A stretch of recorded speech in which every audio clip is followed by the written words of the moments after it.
What's going on, everyone? Welcome back to the Scale News Update. If you're not familiar with the show, this is where we talk about the news topics that happened in the scale world of RC over the past week. It's Labor Day, but the show must go on. So if you enjoy the Scale News Update weekly, hit the like button now. Let's jump into this week's topics. First for this week, Axial kind of slow launched a Axial Gladiator Summit Edition. It's mainly the Gladiator that you are used to seeing, but there's a couple of small changes. It does have the Proline aluminum shocks with the preload adjustment. They're oil filled, and now most of the SCX 24s have been updated with the oil filled, dampers, but they're the all plastic version. So this one is getting a nicer set of shocks on it. It's got the Mickeys on there as well as bead locks also, and the price is still pretty much in line with what we've been used to seeing. Now the body is mentioned to be exclusive to this type of setup, but I believe that it's generally the same or similar body as the other Gladiator, just with a little bit different, treatment to it. Now, also, Axial, I had seen this being listed as a store-only type thing, but I'm not sure if that was just during pre-order or exactly what's happening there, because I found this already available for pre-order on AMain on their website. But I mean, I know AMain is a store. I just didn't know if Horizon was saying like in brick and mortar store only, or what exactly was going on with that. So I thought that was a little bit different, a little bit interesting. But again, price is kind of in line with the regular SCX 24s, but with those nicer Proline shocks. I thought that was kind of interesting. I've ran those shocks myself and I like them quite a bit. So seems like a pretty good deal to get those for the basic cost of entry with one of these vehicles. Might be worth checking out if you just like a Gladiator, especially in that, sting gray color. Soft spot there, but check that out. I'll put a link down below to where I found it available for sale on AMain. But again, maybe it was just an initial thing that was only in stores or what. Not 100% sure, but worth checking out. Just because there was one day off work this week didn't mean there was a day off without a new RC10. This is the Richard Saxton edition. This is the truck version of the RC10, and this is a nitro specific. Now it's a kit, but it does not come with the nitro engine. You need to supply that yourself. This is listed as $479 for this kit without the engine. You still have to, again, supply that yourself. Uses a 0.12 to 0.15 OS style engine, which I'm sure means something to people who are interested in this kit. But $479 seemed, I guess I don't really remember what the rest of the RC10s go for. They're probably all around that price range. But again, I guess I was just a little bit surprised without the engine. Next, a new release from Hardpark RC. They are releasing this new Mercury, or it's called the Mercury specifically, but this is a billet machined cage, and there's only 50 or 56 technically being made, but 50 are going to be offered for sale, and the pre-order is available now. Now they're not cheap, but this is labeled as a no expense spared type situation.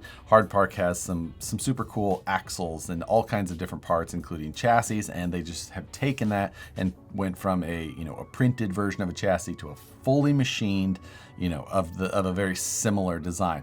Some custom wheels on there. It's got the weight hangers on the knuckles.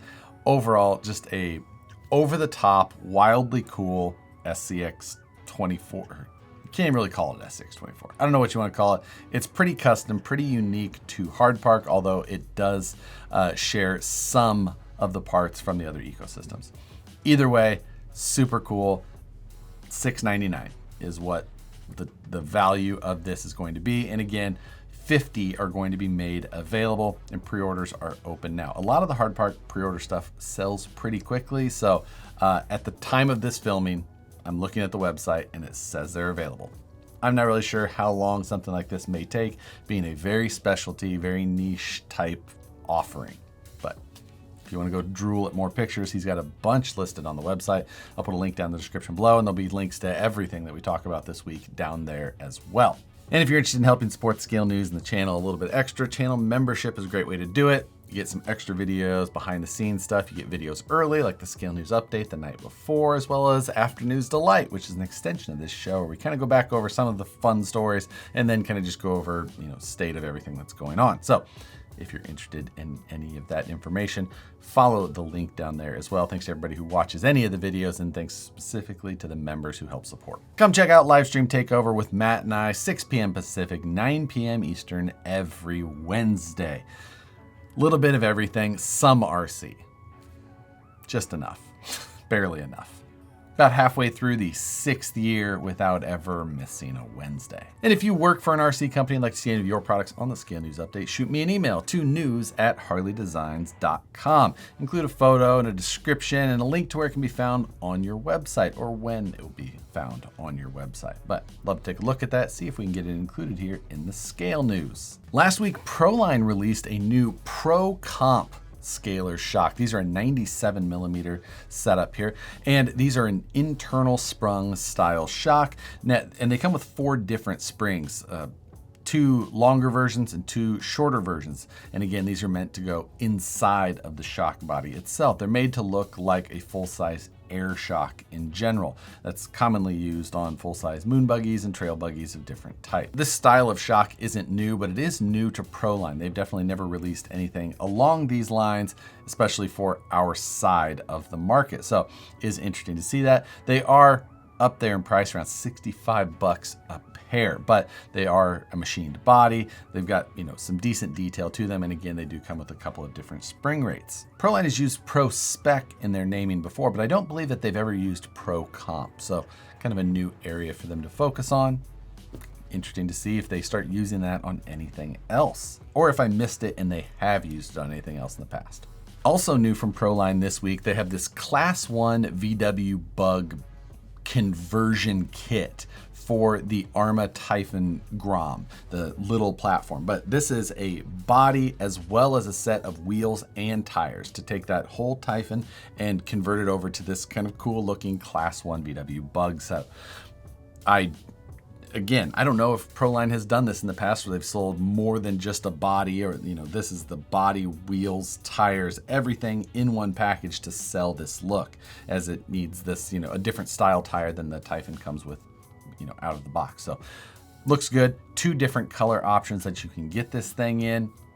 Those TYPHONs, or the GROM platform in general, is super fun for the size. It's kind of just this great little in-between scale. A lot of fun to rip around, and this is just a cool way to change up that look. And Spektrum users everywhere should rejoice, as Spektrum has finally released a 6-channel ground-based receiver. This is the SR615, and it's a waterproof or water-resistant, weather-resistant, whatever it is, system for, they've had multi-channel radios that were capable of 6 channels, but they didn't have a receiver that you could just run with. It was... They had a 5, and that's where it ended. Especially in our market, there's tons of situations where you could be using at least 6 channels. So it's nice that they finally got that out there for you Spektrum users. I did just notice the pricing on this 6-channel receiver though. It is $94.99. It's a spicy price for a receiver. Carisma just released an HKS version of their Nissan R32 GTR platform. This is a limited edition. 999 units will be produced with the iconic HKS livery on it. This is an 8-scale platform, so a little bit larger, but the width to length of this thing kind of does put it in like a pretty decent proportion. It looks good. This is a slick tire setup, so not necessarily something that's more aimed at the rally side of things like this platform has been used for. It does come brushless, and just overall, just that old school HKS livery. If you're you came about in the early 2000s into like the car scene, this is a style that will be unmistakable to you. So I do love it for that. $419.99, pretty decent price for a kind of a special edition looking brushless 8 scale. So Looks good. Kraken RC recently made a post letting us know that the trophy truck that they have is in production. About 9 months ago, in episode 342 of the Scale News, Taylor RC announced that they had purchased Kraken. And I think as part of that purchase, and that's how everything's gone, some of those models are becoming, going back into production, getting everything kicked back off. And this trophy truck is one of those. It's got an updated V3 rear axle housing, which is a machined piece. Overall, this is just a great looking large scale. It's a 5th scale trophy truck, and it's available in both a gas or electric version. The gas version is about $100 more than the electric one, but this is made to use like the quarter scale hobby wing brushless system in it if you go that way. And I believe that they say it's up, capable of something like 12 or S, something like that. I don't know, a crazy ton of power. And the gas engines, the guys who do that build crazy power as well. But over the years, Kraken has had a bunch of different models of different styles, all kind of unique in their own way. And with the new ownership, it is cool just to see that brand coming back up and doing more, producing more, kind of getting back active in the market. And it'll be interesting to see if any more innovation can kind of break through in that space. And speaking of innovation, the Redcat Bed Dancer is coming to the actual point where it's going to hit production. Now, this is the Founders Edition, a term that's, I feel like, is more used in like the PC hardware world rather than in our world, but but it makes sense with the Redcat as they've kind of gone through an interesting process with this vehicle where people could buy in early with a deposit, and then they could have the opportunity to have some feedback and some behind the scenes stuff as this thing was making its way. And that is coming to a close now. You've got a handful more days of this pre-order that you can get into. It's a $100 deposit, which applies towards the final purchase price of the vehicle, and with that you also get some added benefits and some extra stuff that comes with it. This is a licensed hard body as well. Nissan hard body. But it's going to come with 2 sets of wheels. You've got some 15 by 10 spoke wheels, as well as some 5-slot mag wheels that will come with this. You have until September 8th to get in on the pre-order. The retail price on this car is going to be $649, but with that, you're of course getting this, unique to our market, at least on a production scale, lowrider or mini truck bed dancer thing. Also worth noting, you can only get this by buying through Redcat directly. And when you purchase it through them, you will also get a bonus extra body set along with it.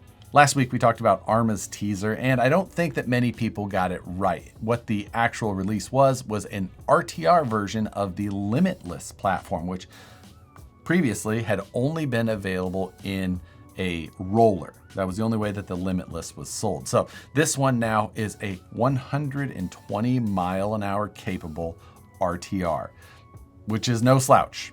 I believe that makes them the fastest production out of the box vehicle. I think that that's what they were going for with the teaser and the taglines that they were using. It'd be interesting to see if we get into like the sport bike top speed challenge days where manufacturers were going back and forth. 120 mile an hour RTR, that's a big one. That's a big jump from the previous, which was the X01 from Traxxas, I believe. So going from like just over 100 to 120. I'm interested to see when people get them and see how many people can hit that type of top speed with that vehicle out of the box. That's a weapon. Moving 120 miles an hour, the mass of one of those cars. I mean, you could put one of those cars through a car door, I think. And makes sense. Alongside that, Spektrum released their own version of GNSS. This is the same GNSS that looks like everybody kind of sells. This one's just Spektrum branded, which will then make it easily available or stocked through dealers because, fits right into their product lineup, and Spektrum is something that any Horizon dealer is required to purchase. So this will be an easy thing to put on their shelves. The GNSS is a Bluetooth device that you will just log into from your phone so that you can read your top speed or your distance traveled, altitude, all of those types of things. They also showed on there with the IXSR, the top-end Spektrum radio, you could just have that app on your Android-powered radio, and then you don't have to have your phone open also. So a benefit of that Android-based system that radio is modeled after. Kind of interesting in that side. It doesn't look, you're not really paying a premium for the Spektrum naming on any of this, and you could use a non-Spektrum branded one on that IXSR all the same as well. So links to both of those products down below, of course. And this Thursday, the final video in the Rockabilly series goes live. All done, it's uploaded now. Members can see it already. If you're seeing this video, it's already been up for a little bit. So you can go see the final wrap up of that, the building of the carbon fiber bits, as well as the actual running at Scale Challenge West, which we had this last weekend at Cisco Grove. And that was an absolutely great time. Tons of people. The turnout was fantastic for that event. We had an absolute blast, and the truck did amazing. So if you want to see that last video, you can find that on the channel this Thursday. But that does it for this week's news topics. For this week's question, once you finish a project, you're kind of off, or me at least, I'm often like just looking like, okay, what am I starting next? What am I planning on? It's just, and even when I'm not done with the project, I'm always looking over there, easily distracted. But what is the next project that you're looking to start? One that you haven't started yet, that you're looking to start here in the future? Pie in the sky, or is it an attainable project? Just need to find the time or money or whatever it happens to be to get started on it. Put it down in the comments below. My favorite part of the Scale News, reading the comments. So with that, as always, I appreciate you guys watching. Hit the like button if you enjoyed it. Subscribe if you're not already. Hit the notification bell so you see videos as soon as they get uploaded. Channel membership if you're interested in seeing videos early or helping support the channel a little bit extra. But with that, thanks again, and we'll see you on the next one.